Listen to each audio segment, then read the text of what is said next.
CS5. If you're buying Photoshop, you'll have CC, which is far superior and has got loads and loads of great functions on it, but works in the same way.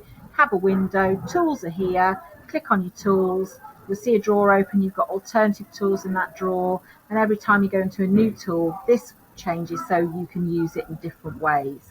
I've got two important things open. I've got two windows. I've got my history, which records some actions, and I've got my layers, which is the most important window that you can have on. I've opened up 4 images into Photoshop and it's put them nicely here for me. And what I need to do now is place them all together on one image. Okay, so the way that I'm going to do that is I'm going to start with the crow, and I want to select the crow. So I'm going to use something called a magic wand, because everything here is, if you can see, it's picking up the whole thing. It's all white essentially. So that's great, but I want the actual crow, so I've got to go to select inverse. So now I've got my crow, I can go to my moving tool and I can drag that up, back down and let go. There's my crow. I can twist, I can resize, and then I press enter. Always press enter when you finish moving it so you can go on to the next thing. I can do the same with the eye, but this time I'm going to use the lasso tool to rough cut it out. And because I've rough cutted it, I want it to feather or be rendered at the edges. So I'm going to go to select, modify and feather. And I've got a value of 25 in there. Okay.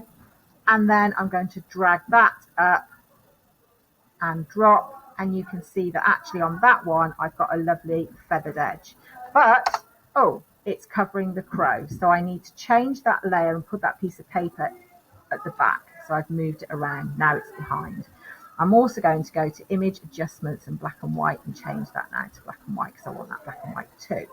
Okay, so every time we move something, don't forget to click the enter key. Next thing I need to do now is go on to this hand, but for this one I'm going to use the quick selection tool, and I'm going to go for a new selection, and I'm going to push that around.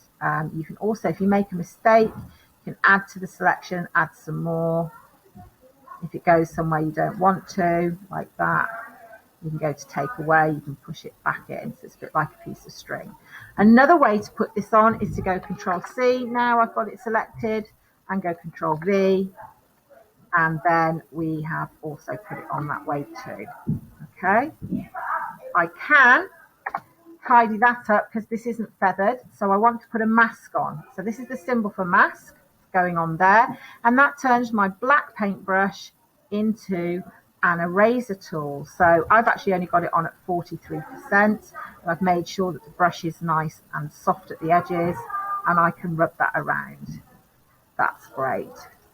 If I make a mistake though, what I can do is flick to white and I can put it back in, which is why it's better than using an ordinary eraser. Okay, so these are all our pieces of paper, layers, and then I would file and save it when I'm finished as a JPEG. Okay, and that is a very, very, very, very, very quick introduction to Photoshop composite imaging. I would suggest, if you've never done it before, that you look at some YouTube tutorials to get more familiar with it. But that's just a very, very quick way to create a composite image.